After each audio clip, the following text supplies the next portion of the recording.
Right, well, good afternoon, councillors and members of the South Kildare District Council management team. And for those of you tuning in from home via YouTube, welcome for our first ever cabinet meeting, which is being live streamed. So today's agenda contains items which continue to improve the way we deliver services for our residents, businesses and tenants.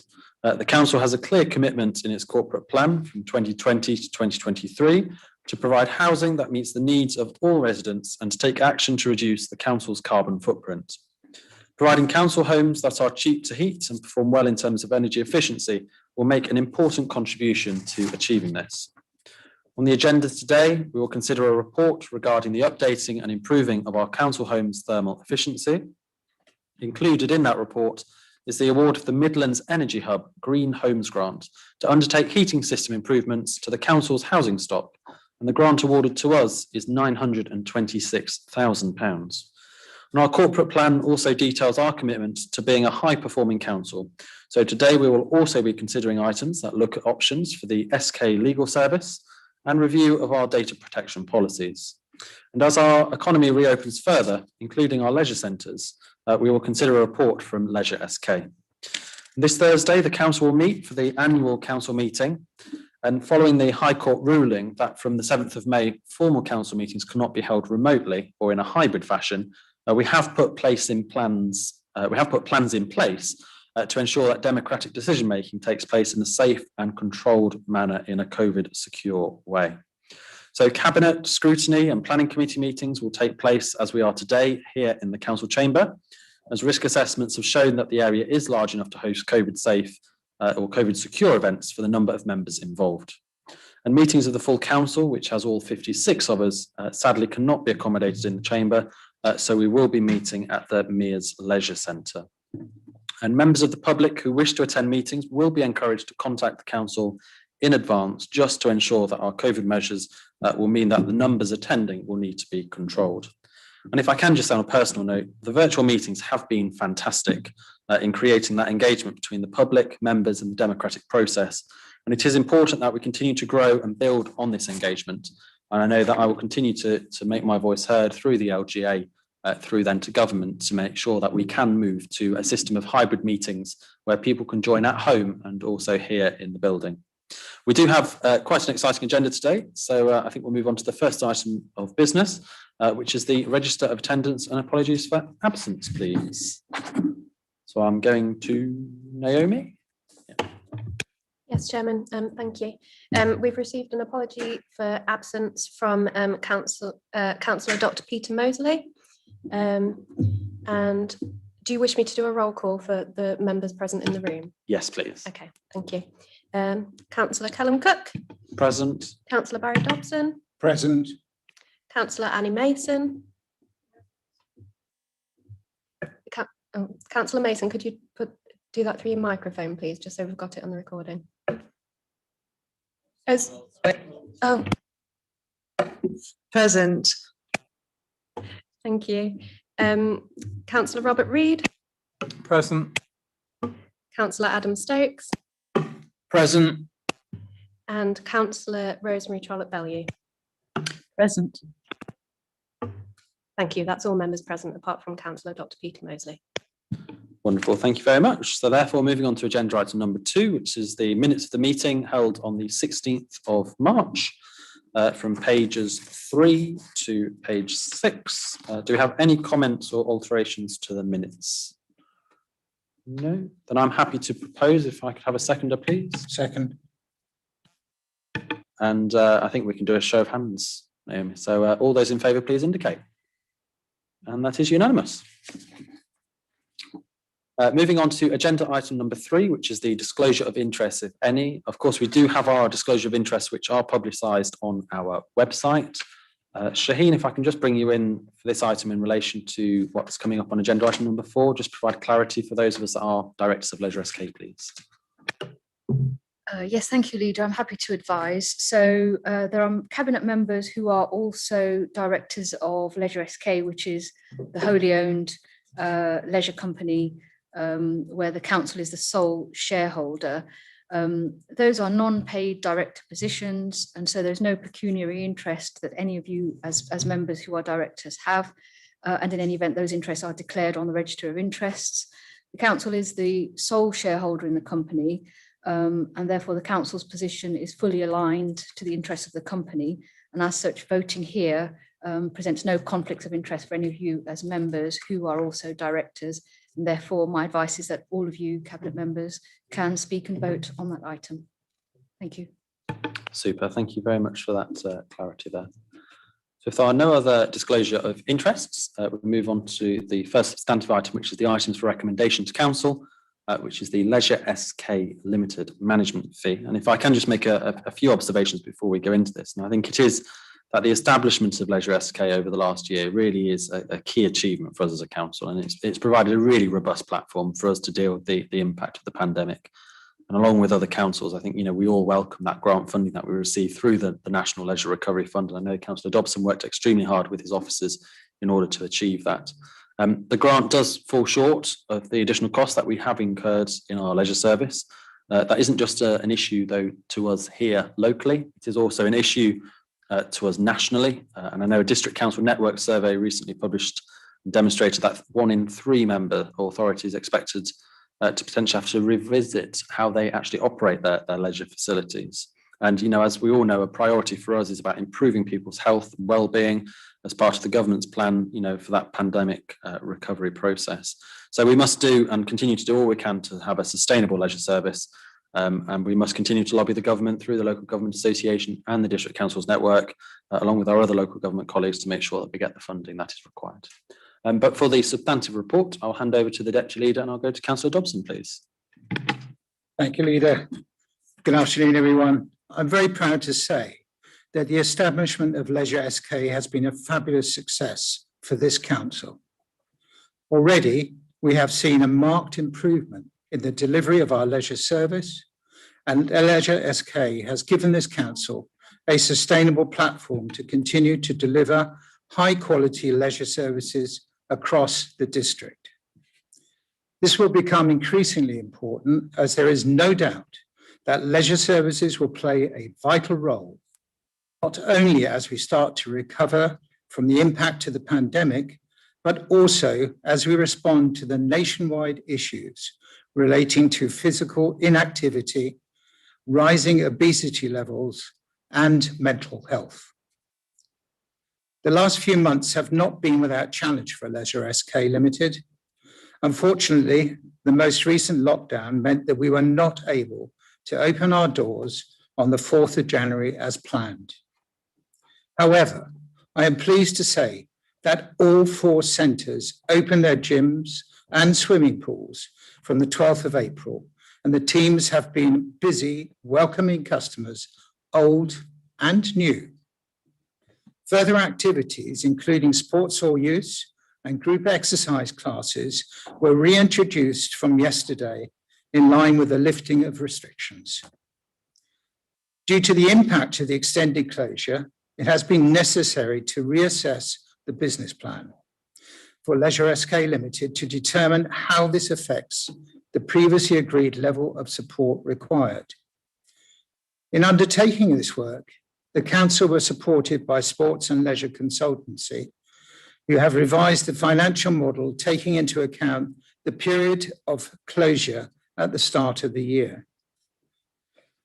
We have also undertaken some additional modelling to understand how the changes within the Chancellor's budget in March have affected our approach to the business rates liability for Leisure SK Limited. This, together with an extension of the first year of trading to include a 15-month period, has resulted in the management fee required by the council to support the company increasing. However, I am delighted to say that the council has made a successful application to the Sport England National Leisure Recovery Fund. The fund was launched to help support the reopening of council-owned leisure facilities, and our award of £320,597 will be used to support our Leisure SK Limited's expenditure costs over the remaining financial year and will mitigate some of the impact of the closure. As the chairman of the board, myself and my fellow directors will be responsible for ensuring that the company performs in line with expectation, represents value for money, and continues to go from strength to strength. If I now might take you to the recommendation within the report, which are that the Cabinet, 1, accepts the award of grant funding from Sport England in the sum of £320,597 in order to support the reopening of the leisure facilities. 2, agrees that the additional funding should be provided to Leisure SK Limited to fund the business rates liability of £148,000 for the financial year 2021-22. 3, agrees to increase the budget allocation of £500,000 by an additional £108,125, making a total maximum budget allocation of £608,125. And 4, delegates authority to the Director of Growth and Culture in consultation with Section 151 officer to determine the final amount of management fee payment due to Leisure SK Limited, subject to a full reconciliation of the income and expenditure of the company. Thank you, Leader. Brilliant. Thank you, Councillor Dobson, for that very comprehensive update there. Do we have any comments or questions in relation to what Councillor Dobson has discussed? Councillor Stokes, please. Yes, thank you, Leader. I'd happily second that as well. No, I mean, it's been a great start for Leisure SK. Now we're able to actually open. And I would like to reiterate what the Leader said earlier. We will continue to lobby the government for continuing and further financial support, because it's vital that we get that support, because they have been shut for so long and we do need the extra help. Thank you. Brilliant. Councillor Reid. Thank you very much, Leader. Interesting to see the finance, interesting to see when it came to us at the very beginning, and interesting to see the explanation this time around. In short, the only real difference is the fact of us having to pay and rob Peter to pay Paul with the business rate. So I'm therefore happy to see that my grumpiness of where we are on the overall costs really haven't moved it great significantly. So I'll be very pleased to support it. Thank you. Brilliant. Thank you. Do we have any further comments in relation to Leisure SK? No. So it has been proposed and seconded.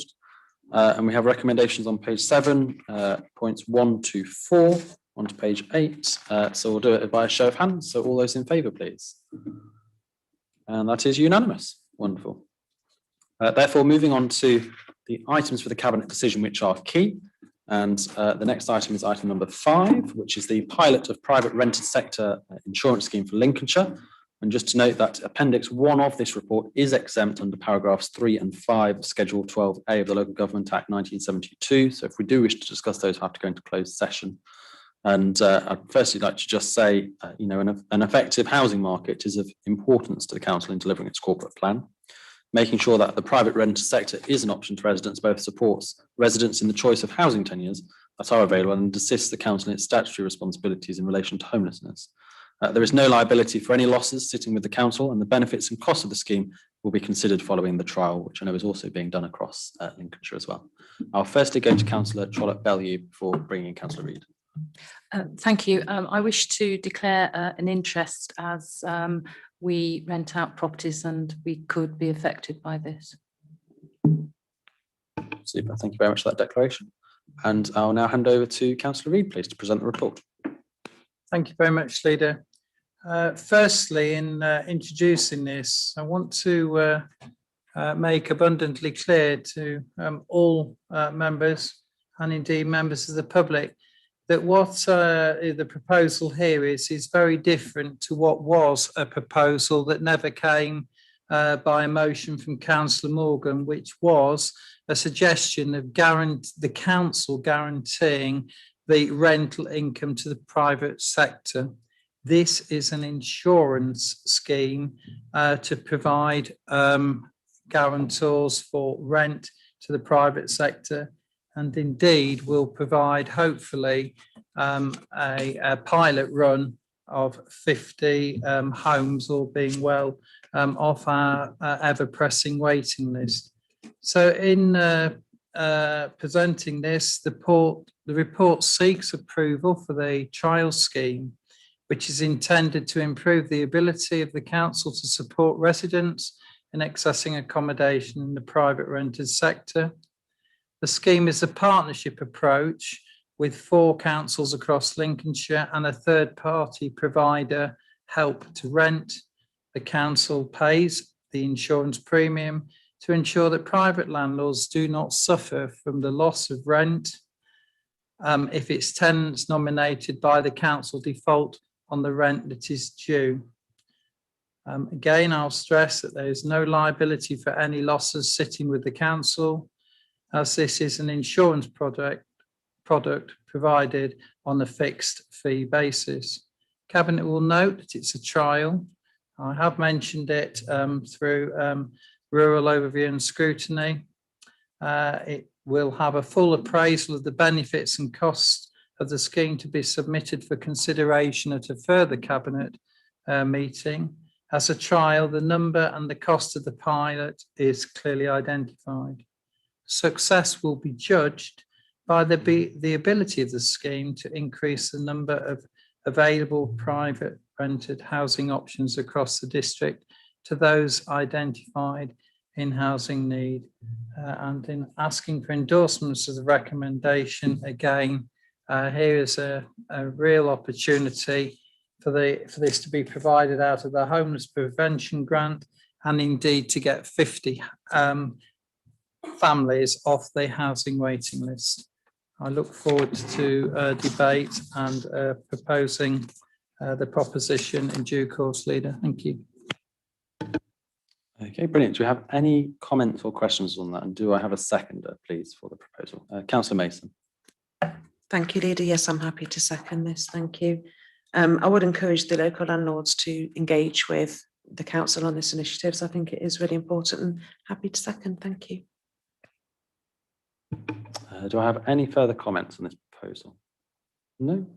It has therefore been proposed and seconded, and the recommendations are on page 14, items 1 and 2. So we'll take a vote by a show of hands then, please. So all those in favour? And that is majority there, with 1 exemption because of a declaration of interest. Thank you very much. Therefore, moving on to agenda item number 6, which is the procurement of improvement works to HRA properties to include off-gas heating solutions. Well, following the council's declaration of a climate emergency back in September 2019, we are taking forward a number of projects to support the government's zero carbon agenda. Indeed, I think it was in the paper this morning actually about the reduction in gas-fired boilers into homes by I think 2030. So obviously we'll be seeing a lot of innovation as to how people can heat their own homes moving forwards. And as a rural district, of course, we know that a number of our areas actually aren't even eligible or can access mains gas supplies. So hopefully this will be a positive for all. And the proposed capital investment, which involves in utilising the government's Green Homes Grant funding, in addition to the council's own investment, will make a significant improvement to the council's housing stock, not just across our towns, but especially in our rural areas as well. And this contract will help the council's tenants in relation to fuel costs and benefit the environment by shifting to newer, cleaner energy sources, which are hopefully also cheaper to run. For agenda item number 6, we have the report will be presented by Councillor Reid again, please. Thank you very much, Leader. This time, rather than you sit and wait to say how long is he going to talk about the agenda item, of course, I have the benefit and the very much welcome support of our Housing and Property Director, Andrew Cotton.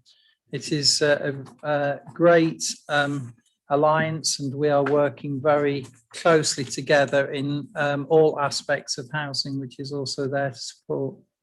So I'm going to talk to the report, and anything technical, it would be clear and obvious for me to refer to Andrew to talk on those. It's a lot of money. In fact, it's eye-watering, really, in one respect. And of course, there is a balance of what capital expenditure is going to be spent on our stock and indeed at some point will be balanced with what we will eventually be looking to employ on new build. It's very, very important that we look after our existing stock and in fact actually do the remedial work that should have been done probably a long time ago. But what we must do is indeed make sure that those tenants that live in our houses now are better provided for through these abilities. A stock condition report, which is being undertaken currently, yes, will identify a priority of works that we need to do right across the housing stock that we have. But indeed, at this moment in time, this is accentuated by the Green Homes grant, which I am very keen to see that we use in full, and also to see that it meets the needs of our tenants, especially where solid fuel heating systems are still there. Close to my heart is fuel poverty, and that the money that's not needed to heat homes can be used for food and indeed provide disposable income besides. So at every turn, I'm always keen to see that we can now prove things. And to date, I mean, I've now been in the portfolio for some, 15, 16 months, and it's probably the most radical part of the portfolio journey to date. I'm looking forward to using good communication skills with our comms team and then actually putting forward the positive news that this will bring. It takes into account of using gas where we have it, as the leader says. It gives us alternatives for smart electric heating and indeed solar panels for hot water. And I make particular reference to my mother-in-law, who's got a quantum heating system, and it has saved a lot in her own budget. She manages to heat a 2-bedroomed sheltered scheme house for an average of £60 per month. She's never cold and she always has hot water. So I have first-hand experience. We're looking forward to being able to have air source heat pumps, and they're not to be confused with the prohibitive cost of ground source pumps. And indeed, the recommendations show the proposal over a 3, yet maybe 4-year term. I'd just like to make one point where 1.1 is concerned in the background to the report. And I, in a way, I perhaps apologise. On line 3, it says, providing council homes that are cheap to heat. It should read economical to heat. But what is important in that first paragraph is it does contribute very much towards the council's carbon footprint, and it's obviously to be very much welcomed on that front. To no further ado, there's just one other point of explanation. I would understand how other members perhaps don't understand the abbreviation in point 4 of what OJEU means. It is apparently the official journal of the European Union, and yes, we do still have to comply with it. I did ask the director this morning. Enough said. I will pass over to debate and look forward to including Andrew Cotton within the explanations that are needed. Thank you very much, Leader.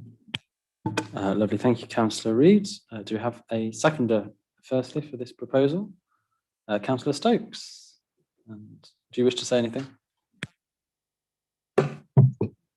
It's just one question relating. Is this separate to the contract for plumbing and heating within the council properties? Is this a different type of work? Mr. Cotton? Thank you, Leader. Happy to come in there. Yes, it is. This is housing revenue account only, so the dwellings, yes. Okay, do we have any further questions or comments for debate on this item? Councillor Mason. Thank you, Leader. In the report, it states that the contractor is willing to proceed as soon as practically possible, but how confident are we that they can meet the deadline of the 31st of December 2021? We'll go to Mr. Cotton, please. Thank you, Leader. Yes, challenging deadline, but we are confident that will be delivered to the target. The Green Homes grant monies do need to be repaid if that target isn't hit, and the entire piece of work has been focused around delivering it so that the council doesn't have to hand that money back. Councillor Reid. Thank you. Yeah, I share the good question that my colleague has made. We only got awarded the grant in March, and here we are in May asking to employ it and get on with it. And we have a deadline at the end of December. So I am very keen, on the edge of my seat, to make sure that we actually use it. Thank you. Thank you, Councillor Reid, and we'll go to the Chief Executive. Thank you, Leader. I don't know if Andrew just wants to develop a little bit more about the team that you've put in place and how the contract will be project managed and monitored to make sure that there is delivery. If you could just assure the Cabinet, please. Yes, happy to come in, Leader, through you. Certainly the team aren't waiting on this report to go through. The preparatory work has started, very much underway in terms of the surveying of the housing stock that's referred to in the report. And we will be proactively managing not only this capital programme, but the capital programmes within the HRA, with meeting with the budget owners, the managers, myself and finance colleagues, to make sure that we're delivering the programmes on track and on the spend that's required. Brilliant, thank you very much. It has been proposed and seconded. So are we, if you're all happy to now move on to the votes, which is obviously the recommendations are on page 4 of the report for agenda item number 6. So items 1 to 3, we'll have a show of hands, please, for those in favour. Lovely, and that is unanimous. Okay, so moving on to agenda item number 7, which is options for the South Kesteven Legal Services. And this is a report from myself.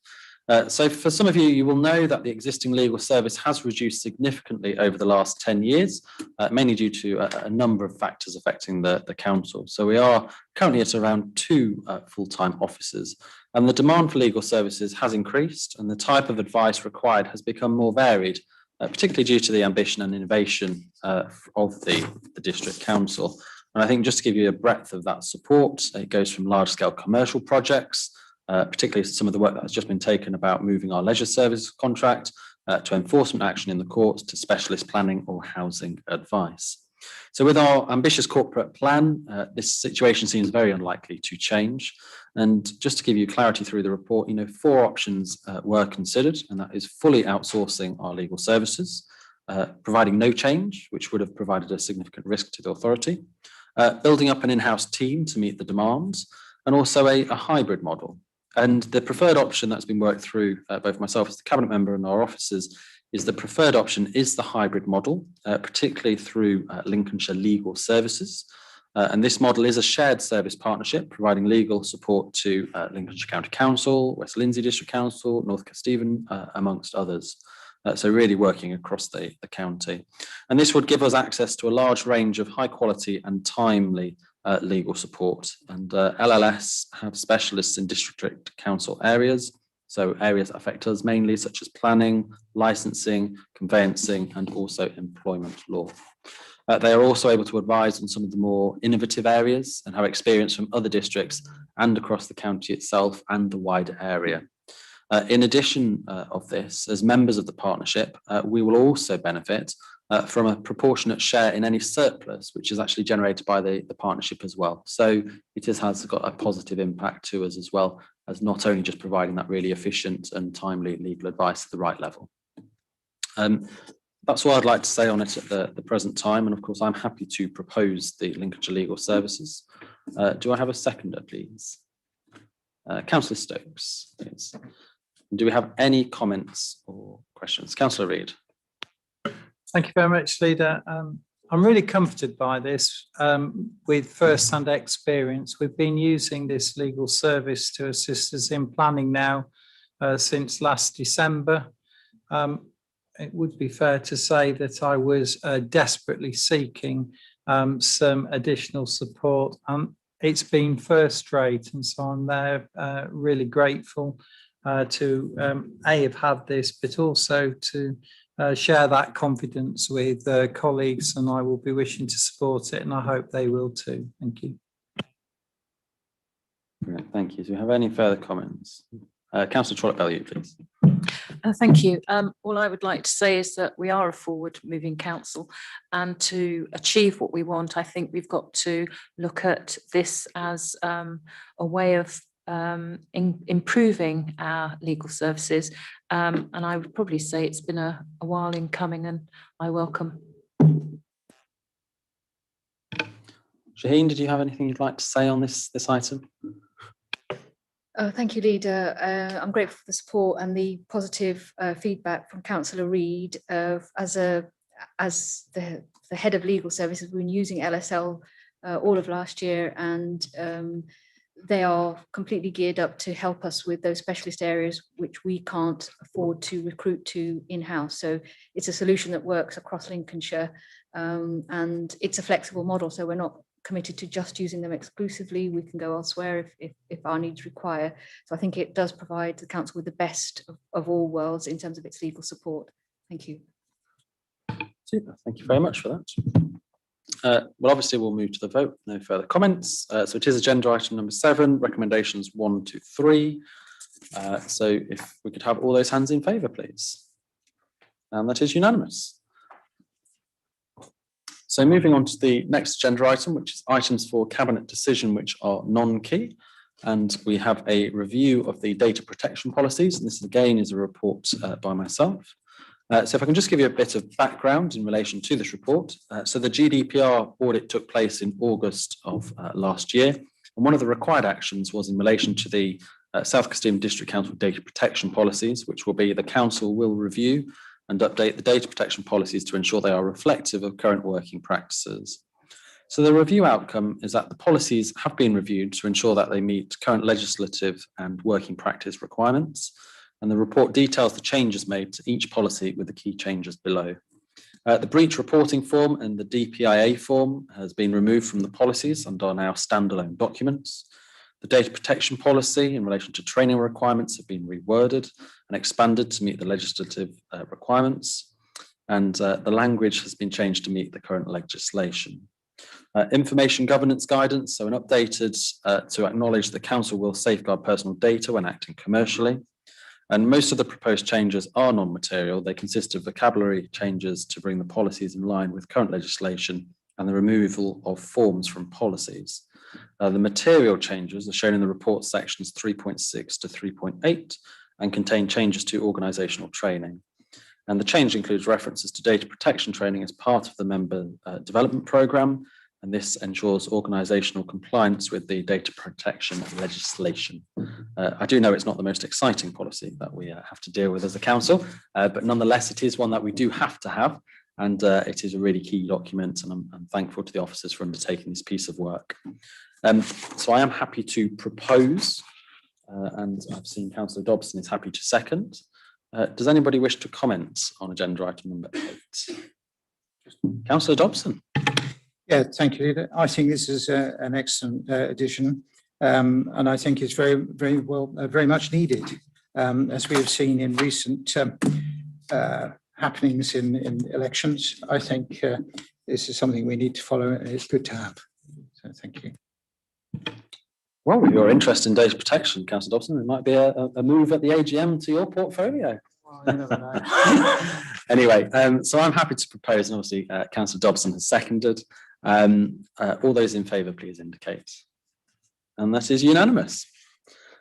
Moving on to items for information, so key and non-key decisions taken under the delegated powers. Since the Cabinet last met on the 16th of March, the following key and non-key decisions have been taken. So the adoption of the modern slavery charter, and that was a non-key decision taken by the Cabinet Member for Communities on the 14th of April. And the date decision effective was the 23rd of April 2021 by Councillor Mason. Do you have anything you wish to say on this item? Yes, thank you, Leader. It was a Safer Lincolnshire partnership that asked all of its partners to adopt the charter, which has 7 commitments in Appendix B. It does show how we're already meeting these commitments. So it's an incredibly important area, really. So I'm quite pleased that that this was pushed through. Thank you. Brilliant. Thank you very much. Therefore, moving on to agenda item number 10, which is representations and questions from non-cabinet members. As there are none in the chamber today, we do not have any. So we therefore move on to agenda item number 11, which is the Cabinet Forward Plan from the 1st of June 2021 to the 31st of May 2022. Do we have any comments or questions for clarity on the forward plan at all? No. Okay, well, therefore, moving on, as that item is just for noting. We have no urgent items that I have been made aware of, nor do we have any reason to go into an exempt session. So I would, in bringing the meeting to a close, I'd like to thank you all for your attendance today, but in particular, I would like to welcome our new team members, so particularly Nicola McCoy-Adams, who is our new Director of Growth and Culture, Andrew Cotton, our Director of Housing and Property, and then of course Alan Robinson, our Deputy Chief Executive, have all now joined Team SK, and I'm sure we're all looking forward to working with you and building your career here at South Kesteven. So with that, we'll call this meeting to a close, and I'll see you